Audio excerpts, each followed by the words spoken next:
Dans cette salle de la MONUSCO, à Kinshasa, plusieurs dizaines de jeunes, d'acteurs associatifs et institutionnels se sont donné rendez-vous.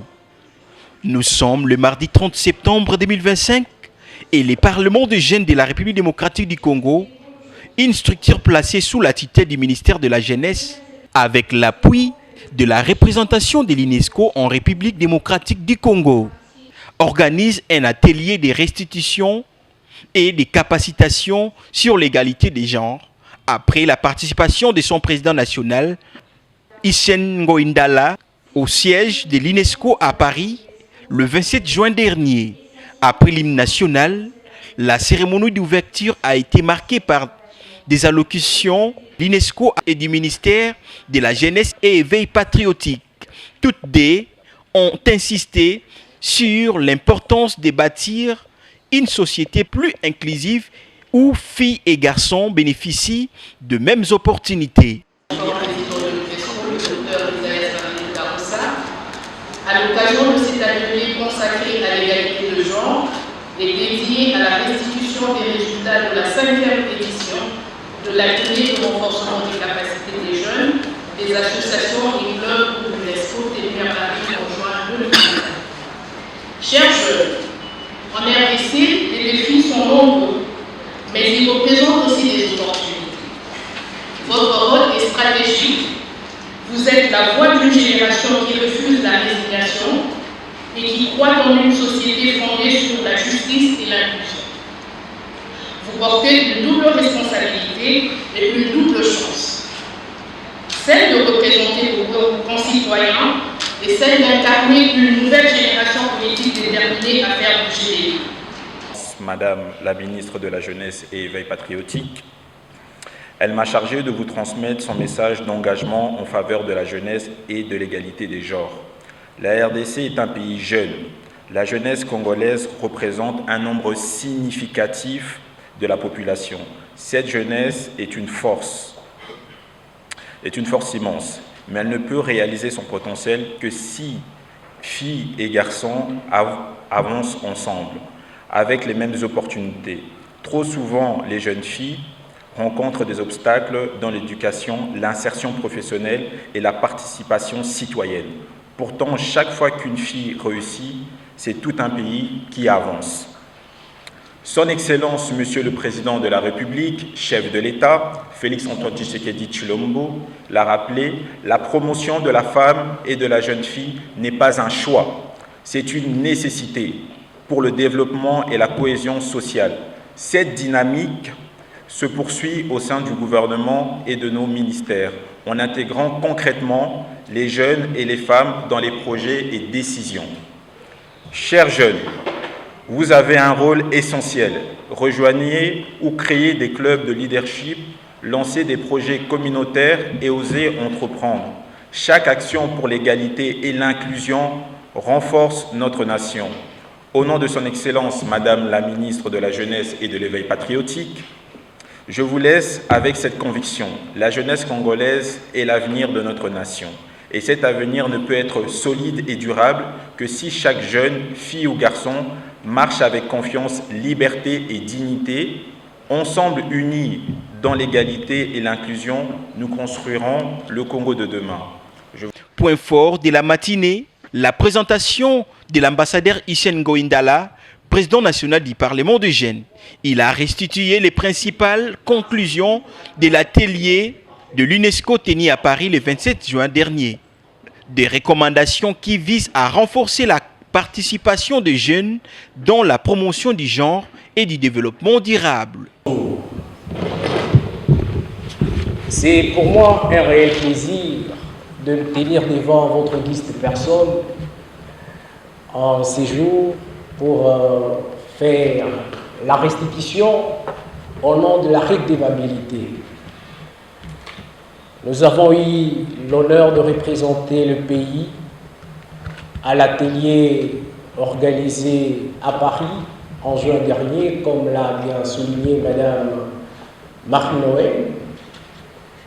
Cet atelier a été organisé en faveur des jeunes leaders issus des différents pays Et la République démocratique du Congo, notre cher pays, a marqué également sa présence à cet atelier d'envergure internationale. Et voilà, lors de notre retour, il était important de faire la répétition avec les compères jeunes que vous êtes, pour qu'ensemble nous puissions voir dans la mesure du possible comment promouvoir l'égalité des genres dans notre pays.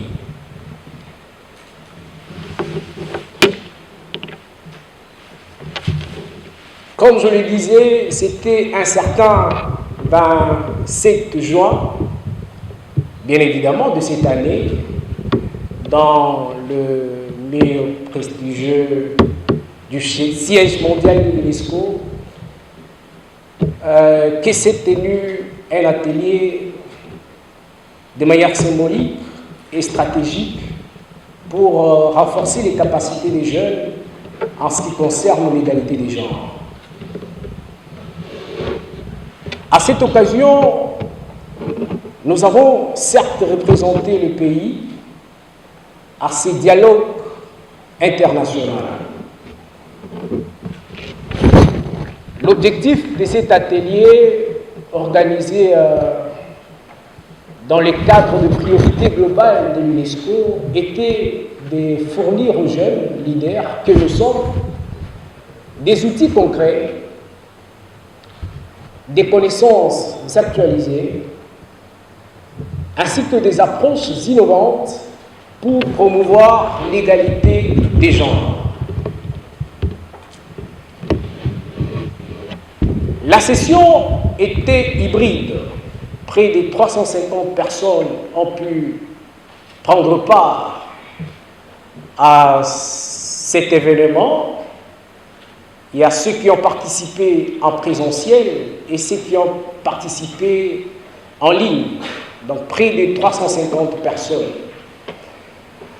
À ce 5e atelier de renforcement de capacité des jeunes organisé par l'UNESCO en partenariat avec la Commission nationale française pour l'UNESCO en marge du 25e anniversaire de la Fédération européenne et nord-américaine des clubs et structures associatives pour l'UNESCO.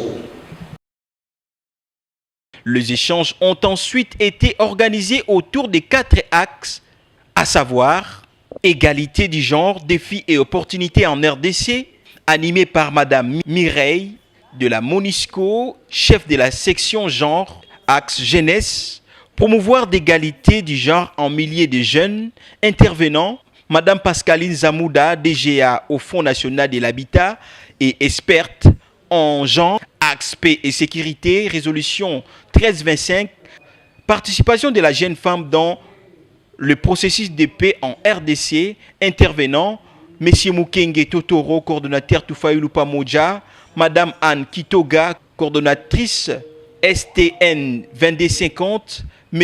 Eliav, coordonnateur panel des experts de la 2250 RDC, axe développement, autonomisation de la femme par la création des AGER, intervenant M. Christian Numbi, directeur à la CNSS, M.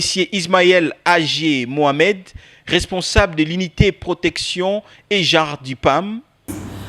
Pour la section genre, nous avons développé une analyse genre de la résolution 2773 pour voir comment, par rapport aux dispositions principales de cette résolution qui concernent les questions de mise en œuvre du cessez-le-feu, les questions de dialogue politique et de coopération régionale, vous êtes au courant de tous les processus de paix régionaux qui sont en cours, mais aussi des discussions en interne pour un dialogue national, les questions de droit international humanitaire, des violations des droits de l'homme et l'accès aux services, accès et services humanitaires.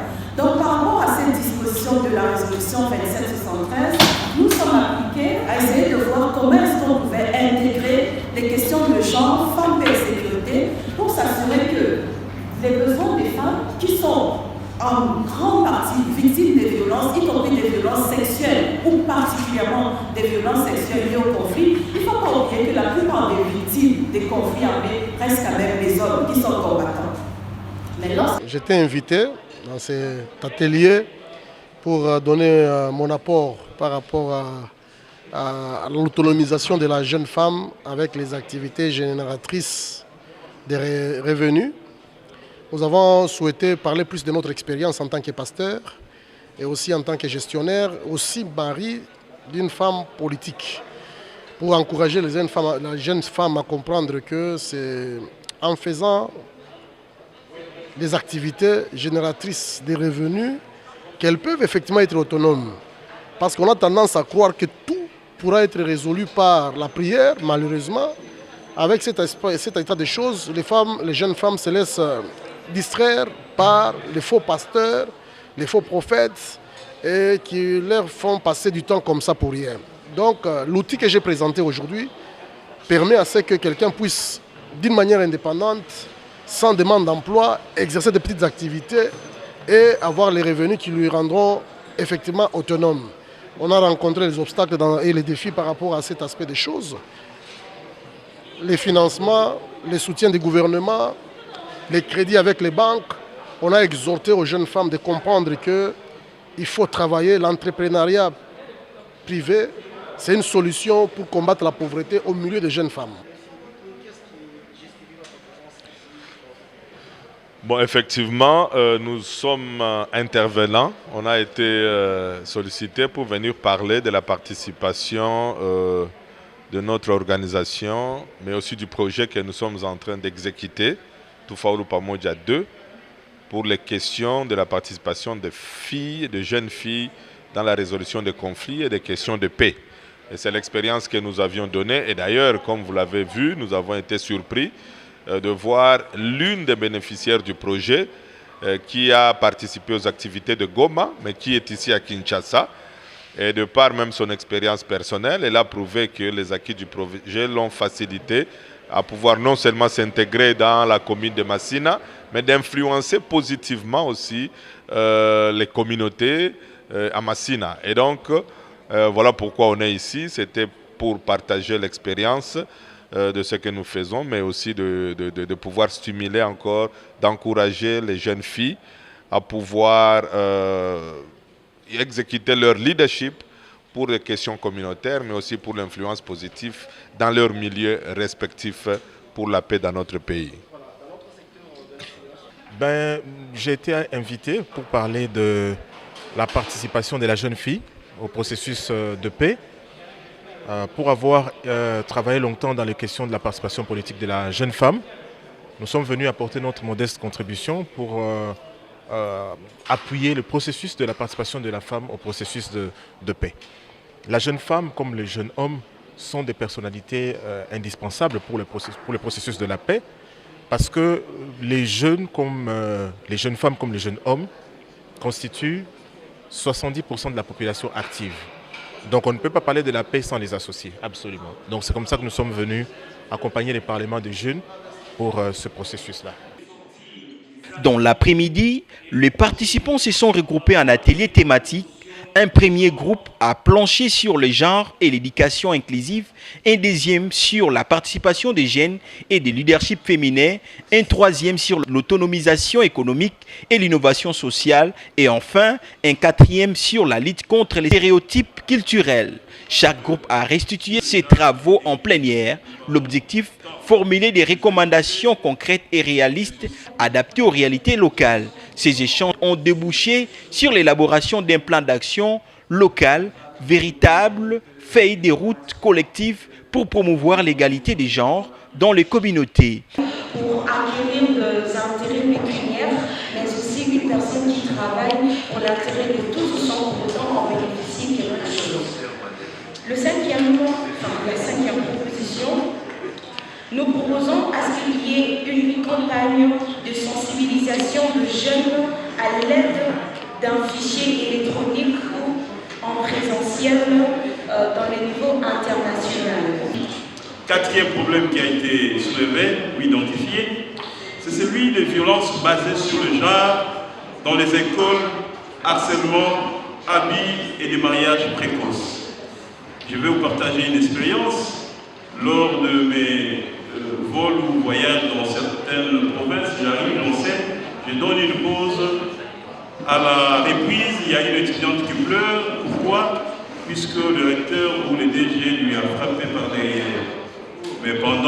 mes amis étaient en train de le regarder, un problème d'harcèlement doit être dénoncé.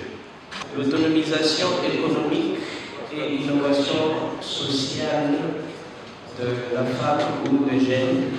Alors sur ce, nous avions eu à formuler quelques recommandations au gouvernement, mais aussi aux organismes. Ensuite, nous avons proposé d'utiliser les artistes, puisque nous sommes un pays de la rumba, un pays de la culture, les artistes et les influenceurs, comme je l'ai dit tout à l'heure, les jeunes sont fortement exposés aux réseaux sociaux pour la promotion de l'égalité de genre. Cet atelier du Parlement des jeunes, rappelons-les, s'inscrit dans la continuité de l'atelier UNESCO de Paris. Il marque la volonté de la jeunesse congolaise de jouer pleinement son rôle dans la construction d'une société plus équitable. La rencontre s'est achevée sur une note d'optimisme et d'engagement. Photos des familles et remerciements ont scellé cette journée d'échange. Pour les parlements de jeunes, n'est pas une fin, mais un point de départ, celui d'une mobilisation citoyenne durable où la jeunesse congolaise, aux côtés des institutions, se positionne comme un acteur incontournable de l'égalité entre les genres. Merci beaucoup. Il était question pour nous de faire la restitution de notre participation à un atelier qui a été organisé au mois de juin dernier, axé sur le renforcement des capacités des jeunes leaders, sur l'égalité des genres. Au nom de la redevabilité, il est important pour nous de réunir les jeunes leaders des différentes structures associatives afin de partager les expériences acquises et voir dans la mesure du possible comment mettre en œuvre certains projets ou initiatives des jeunes cadrant avec la promotion de l'égalité des genres. Comme je venais de le dire, l'objectif était de réunir ces leaders de jeunes afin de pouvoir restituer et aussi récolter différentes initiatives de jeunes congolais dans la promotion de l'égalité des genres. Et ces initiatives qui devront être présentées lors de la prochaine session ou du prochain atelier qui va se tenir en Chine l'année prochaine sur la question de la promotion de l'égalité et la participation des jeunes. En tant que Parlement de jeunes, nous avons les prérogatives de porter les desiderata des jeunes et faire des plaidoyers. Les recommandations issues de cet atelier seront apportés ou soumis aux décideurs, tant nationaux qu'internationaux. La part de l'étudiant congolais est d'une importance très capitale. L'UNESCO, qui priorise la question de l'éducation, et les parlements de jeunes en tant que cette structure ou bras séculier du ministère de la Jeunesse, ayant dans ses prérogatives la promotion de l'éveil patriotique, et le Parlement de jeunes qui est également constitué par l'élite juvénile de la République démocratique congolaise, notamment les étudiants. Donc, il est important, ensemble avec cette frange de la population juvénile, de voir dans la mesure du possible continuer à éveiller la conscience de la jeunesse et à pouvoir sauvegarder les valeurs de la République.